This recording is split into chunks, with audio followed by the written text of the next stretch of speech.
नमस्कार, आप सभी का वेलकम है क्विक स्टडी जियो चैनल पर। आज का जो टॉपिक मैं कवर करने जा रहा हूँ वो है European Union's new nature restoration. ठीक है। The European Union on 17 June approved is its ambitious nature restoration plan which aim to make continent wide effort to restore degraded ecosystem. European Union ने क्या किया कि 17 जून को अप्रूव किया अपना एक नया एम्बिशियस प्लान, जिसे नाम दिया है इन्होंने नेचर रिस्टोरेशन प्लान। और इसका एम ये है कि कॉन्टिनेंट वाइड एफर्ट लगाया जाए कि जो डिग्रेडेड इकोसिस्टम है यूरोपियन देश में, उनको रीस्टोर किया जाए। ठीक है। तो इसका ये जो नेचर रिस्टोरेशन प्लान है उसका एम यही है कि जो डिग्रेडेड इकोसिस्टम है उसको रीस्टोर करने का। ठीक है। It is a crucial part of the Bloc 2030 biodiversity strategy, which in turn from a core area of European green deal. ठीक है। तो ये जो प्लान लाया जा रहा है ये एक तरह का क्रूशियल पार्ट है ब्लॉक 2030 बायोडाइवर्सिटी स्ट्रेटेजी का। ठीक है। जो कि बाद में चल के ये एक तरह से कोर एरिया हो गया यूरोपियन ग्रीन डील का। ठीक है। अब ये यूरोपियन ग्रीन डील क्या है? European Green Deal is a package of policy initiatives which aim to set the European Union on the path to a green transition with the ultimate goal of reaching climate neutrality by 2050। ठीक है। तो ये जो European green deal है ये एक तरह का पॉलिसी इनिशिएटिव है जिसका काम है कि यूरोपियन यूनियन जो है एक तरह से ग्रीन ट्रांजिशन के पाथ में चले। ठीक है। मतलब जो भी अभी वो ऐसा काम कर रहा है जो कि ग्रीनरी को सपोर्ट नहीं कर रहा है या एनवायरनमेंट को सपोर्ट नहीं कर रहा, तो उसे चेंज करके एक तरह से ग्रीन ट्रांजिशन की ओर चले, ग्रीन रास्ते की ओर चले। ठीक है। With the ultimate goal of reaching climate neutrality by 2050। मतलब एक तरह से, ठीक है, और साथ ही साथ कि 2050 तक जो क्लाइमेट न्यूट्रलिटी का जो गोल है उसे पूरा किया जाए। ठीक है। तो ये जो क्लाइमेट न्यूट्रलिटी ये क्या होता है? क्लाइमेट न्यूट्रलिटी का मतलब ये होता है कि जो ग्रीन हाउस गैस एमिशन है उसे नेट जीरो किया जाए। ठीक है। अब नेट जीरो का मतलब क्या है कि भाई जैसे मान के चलिए कि ऐसा नहीं कि ग्रीन हाउस गैस जो भी निकल रहे हैं यूरोपियन यूनियन के जो यूरोपियन देश जो है वहां से, तो वो बिल्कुल जीरो हो जाए, ऐसा नहीं है। वो निकलेगा ही, लेकिन उसको एब्जॉर्ब करने के लिए जो नेचुरल जो चीजें हैं, क्या बोलते हैं, जैसे पेड़ पौधे हैं, ठीक है, उनको ज्यादा उगाया जाए ताकि जितना ग्रीन हाउस गैस निकल रहा है उन सारे के सारे को ये जो आपका पेड़ पौधे हैं वो उसे एब्जॉर्ब कर ले। तो इससे क्या होगा कि जो ग्रीन हाउस गैस एमिशन जो एक्स्ट्रा जो है वो जीरो हो जाएगा, नेट जीरो हो जाएगा। मतलब जितना निकल रहा है वो सारा एक तरह से पेड़ जो है एब्जॉर्ब कर लेंगे। तो इसे हम फिर कहेंगे क्लाइमेट न्यूट्रलिटी। ठीक है। मतलब एक्स्ट्रा कोई भी ग्रीन हाउस गैस बचेगा नहीं, जितना भी रिलीज हुआ वो सारा पेड़ जो है एब्जॉर्ब कर लेंगे। ठीक है। तो ये 2050 तक क्लाइमेट न्यूट्रलिटी को एब्जॉर्ब करने का टारगेट है। ठीक है। The new law aimed to restore ecosystem, including species and habitats that exist on European Union land and in seas too। ठीक है। मतलब ये जो नया जो लॉ लाया जा रहा है उसका एम है कि इकोसिस्टम को रिस्टोर करना, साथ ही साथ जो स्पीसीज है, हैबिटेट्स है, जो यूरोपियन यूनियन में अभी है, चाहे वो जमीन हो या फिर समुद्र हो, उनको भी एक तरह से रिस्टोर करने का काम किया जाएगा। ठीक है। enable the long term and sustained recovery of biodiverse and resilient nature, contribute to achieving the European Union climate mitigation and climate adaptation objective and meet international commitment। मतलब एक तरह से एनेबल किया जाएगा कि लंबे समय के लिए एक तरह से लंबे समय के लिए सस्टेन क्या बोलते हैं, रिकवरी किया जाए नेचर में। ठीक है। और साथ ही साथ यूरोपियन यूनियन का जो क्लाइमेट मिटिगेशन और क्लाइमेट एडेप्टेशन ऑब्जेक्टिव है उसको भी फुलफिल किया जाए, उसको भी अचीव किया जाए। और साथ ही साथ जो इंटरनेशनल कमिटमेंट किया यूरोपियन यूनियन ने किया है उसको भी मीट किया जाए। ठीक है। जैसे पेरिस एग्रीमेंट किया होगा उसमें भी इन्होंने कुछ क्लाइमेट मिटिगेशन या क्लाइमेट एडेप्टेशन का कुछ ऑब्जेक्टिव रखा होगा। ठीक है। तो उसे एक तरह से अचीव किया जाए इस नेचर रिस्टोरेशन प्लान के जरिए। ठीक है।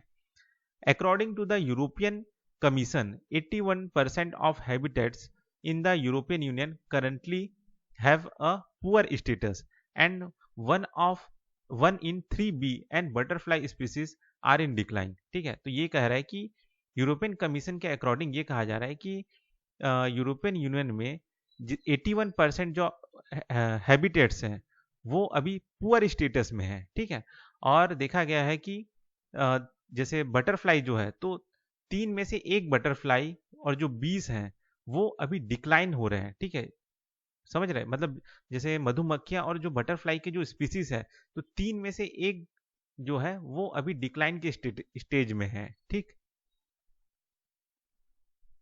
की ऑब्जेक्ट की क्या है इसका? ठीक है, what are the target to be meet under the new law. ठीक है, कि मतलब ये जो लाया जा रहा है, नया लॉ लाया जा रहा है, उसके अंदर में क्या टारगेट है जिसे मीट किया जाए।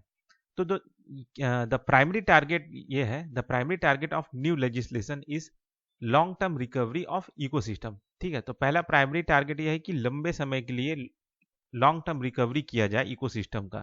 ठीक है, दूसरा ये है the measures should ideally cover at least 20% of the European Union land and sea area by 2030. ठीक, and all ecosystem in need of restoration by 2050। मतलब ये कहा जा रहा है कि जो भी मेजर्स लाए जा रहे हैं, जो भी उपाय लाए जा रहे हैं, वो कम से कम 20% जो यूरोपियन यूनियन के जो जमीन है और जो समुद्र है उनको कवर करे बाई 2030 तक। ठीक है, मतलब जो भी उपाय लाए जा रहे हैं सुधार के, वो 2030 तक 20% जमीन और समुद्र है उसको कवर करे। ठीक है, और साथ ही साथ all ecosystem in need of restoration by 2050, और साथ ही साथ 2050 तक जितने भी इकोसिस्टम है उन सभी को रिस्टोर किया जाए।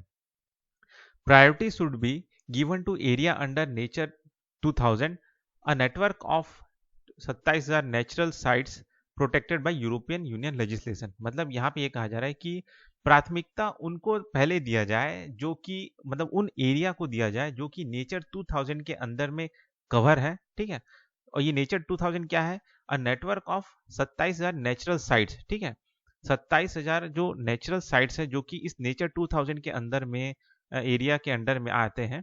ठीक है, जिसे प्रोटेक्ट किया गया है यूरोपियन यूनियन के लेजिस्लेशन के द्वारा। ठीक है, तो उन जगहों को सबसे पहले प्रायोरिटी दिया जाए। The restoration law also has specific targets based on existing legislation. ठीक है, तो ये जो रिस्टोरेशन लॉ है इसका एक स्पेसिफिक टारगेट है। ठीक है, अभी जो मौजूदा लेजिस्लेशन है उसके दौरान, उसके जरिए for urban forest marine and agriculture ecosystem. ठीक है, और for pollinating insects and those related to river connectivity. ठीक है, सम ऑफ दिस आर, मतलब ये जो रिस्टोरेशन लॉ लाया जा रहा है ये टारगेट कर रहा है बेस्ड ऑन एग्जिस्टिंग जो लेजिस्लेशन बनाया गया है फॉर अर्बन एरिया के लिए, फॉरेस्ट एरिया के लिए, मेराइन एरिया के लिए, एग्रीकल्चर इकोसिस्टम एरिया के लिए, फॉर पॉलिनेटिंग इंसेक्ट्स के लिए, और साथ ही साथ जो रिवर है उनके लिए भी। ठीक है, तो उसमें क्या क्या चीजें आ रही है? सम ऑफ दिस आर। ठीक है, तो पहला ये है कि reversing the decline of pollinator population bye 2030। ठीक है, कि भाई ये जो पॉलिनेटर जो पॉपुलेशन जो डिक्लाइन हो रहा है उसको रिवर्स किया जाए, उसे बढ़ाया जाए। ठीक है, कब तक? 2030 तक। ठीक है, ये एम है। दूसरा है no net loss of green urban space and tree cover by 2030, कि भाई जो अर्बन एरिया में जितने भी ग्रीन स्पेस है उसे कम नहीं करना है, साथ ही साथ जो ट्री कवर है उसे भी कम नहीं करना है 2030 तक। साथ ही साथ और क्या करना है? And an increase in their area thereafter. ठीक है, और साथ ही साथ इन जो स्पेस है, जो ग्रीन स्पेस अर्बन स्पेस है, ट्री कवर है, इसको इंक्रीज किया जाए। ठीक, उसके बाद क्या आता है आपका? Increasing stock of organic carbon. ठीक है, ये जो ऑर्गेनिक कार्बन, ठीक है, तो दो तरह का कार्बन होता है। पहला होता है आपका एलिमेंटल कार्बन और दूसरा होता है आपका ऑर्गेनिक कार्बन। ठीक है, तो जो एलिमेंटल कार्बन जो होता है उसका प्रॉपर्टी ये होता है कि वो रूम टेम्परेचर पे उसका जो डेंसिटी है वो हाई होता है। ठीक है, और साथ ही साथ वो क्या बोलते हैं, एक तरह से साथ ही साथ ये क्या होता है कि हाई मेल्टिंग पॉइंट भी होता है एलिमेंटल जो कार्बन होता है। देखिए, ठीक है, तो हाई मेल्टिंग पॉइंट रहेगा, हाई बॉइलिंग पॉइंट रहेगा। ठीक है, और एक तरह से एलिमेंटल जो कार्बन होता है वो सॉलिड रहता है रूम टेम्परेचर में। साथ ही साथ जो एलिमेंटल कार्बन जो है वो उसका जो हार्डनेस होता है ना, वो भी हाई होता है और उसका डेंसिटी भी हाई होता है। ठीक है, तो वो हो गया आपका एलिमेंटल कार्बन। ठीक है, और दूसरा होता है आपका ऑर्गेनिक कार्बन, ठीक है, जिसको बढ़ाने का बात किया जा रहा है यूरोपियन यूनियन द्वारा, ठीक है। तो ये जो ऑर्गेनिक कार्बन जो होता है वो क्या होता है, ठीक है, एक तरह का ये ऑर्गेनिक कंपाउंड है जिसमें कार्बन एटम रहता है जो कि बाउंड रहता है हाइड्रोजन एटम से, ठीक है। साथ ही साथ इसमें आपको और भी कई एटम मिलेंगे, जैसे आपका ऑक्सीजन एटम, नाइट्रोजन एटम और सल्फर एटम भी, ठीक है। ठीक, तो ये जो ऑर्गेनिक कार्बन जो होता है ये हेल्पफुल होता है सॉइल के हेल्थ के लिए, ठीक है। जो सॉइल का जो हेल्थ होता है वो ऑर्गेनिक कार्बन से अच्छा होता है, ठीक है। ठीक, तो इसको बढ़ाने का बात किया जा रहा है, increasing stock of organic carbon, ठीक। Restoring drained peatlands under agriculture use, जो भी पिट लैंड है, ठीक है, जहाँ पे पानी इकट्ठा हो रहा है, ठीक है, तो उसको रिस्टोर किया जाए ताकि वहां पे और पानी इकट्ठा हो और उसका यूज किया जाए एग्रीकल्चर यूज के लिए, ठीक है। साथ ही साथ restoring the habitats of iconic marine species such as dolphins and porpoises, sharks and sea bird, ठीक है। तो ये जो जीव जंतु है, मैरीन स्पीसीज है, उनका हैबिटेट को भी रिस्टोर किया जाए। Restoring at least 25,000 kilometre of rivers to a free floating state by 2030, ठीक है। मतलब 25,000 किलोमीटर तक जो नदियां जो फैली हुई हैं उनको रिस्टोर किया जाए, ठीक है। वो मतलब आसानी से फ्री फ्लो हो, वो उसमें मतलब कोई रुकावट ना आए, ठीक है। तो वो कब तक किया जाए, 2030 तक, ठीक। How will the law be implemented, ठीक है। तो ये जो लॉ बनाया जाएगा तो उसको इम्प्लीमेंट कैसे किया जाएगा। Countries in the European Union bloc are expected to submit national restoration plan to the commission within 2 year, ठीक है। ये एक्सपेक्ट किया जा रहा है कि भाई ये जो नेशनल रिस्टोरेशन जो प्लान है वो यूरोपियन यूनियन ब्लॉक जो है, European are bloc are expected to submit, ठीक है, वो एक्सपेक्ट कर रहा है कि ये जो प्लान है वो कमीशन को सबमिट कर देगा विद इन 2 ईयर, ठीक है, by mid 2026, specifying their plans to achieve the target, ठीक है।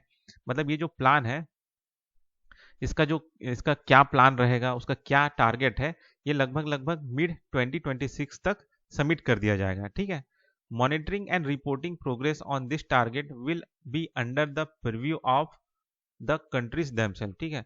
तो ये जो मॉनिटरिंग करने का काम होगा, उसको रिपोर्ट करने का काम होगा कि उसका प्रोग्रेस क्या है, ठीक है, वो सारा जो काम है वो कंट्रीज जो है खुद देखेंगी, ठीक। The European environment agency will prepare technical report on this progress, ठीक। कि ये जो आपका यूरोपियन एनवायरमेंट एजेंसी जो होंगे वो टेक्निकल रिपोर्ट तैयार करेंगे कि भाई जो भी टारगेट जो भी देशों ने लेके रखा है उसका क्या प्रोग्रेस है, ठीक है।